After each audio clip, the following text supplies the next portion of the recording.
سلام خدمت دوستان، سلام مجدد.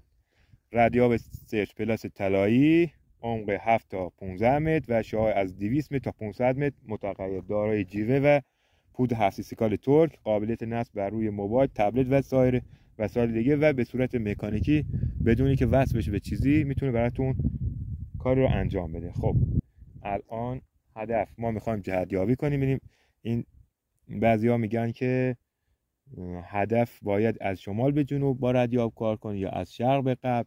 ما میخوام ببینیم صحت داره یا نه. خب هدف سمت راست ماست، بالانس میکنیم. با این حالی که بادم میاد آنتنا به راحتی به سمت هدف خودشون رو میکشن. یه بار دیگه. بله. خب از سمت بالاتر میگیریم، از این سمت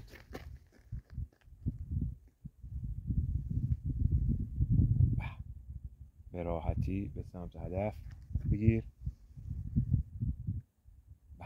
خیلی راحت. خب این رویه دیگه. خب خیلی راحت. یه بار دیگه. خیلی راحت از این سمت. بعد از 4 جهت به راحتی داره سرچ میکنه. رو سر هدف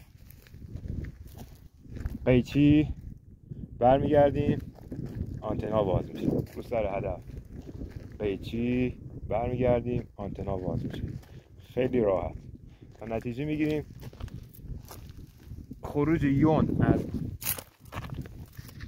جنسی که زیر خاکه ربطی نداره و ردیاب از سمتی میتونه به راحتی سرچش کنه. این هم طلا خدمت شما.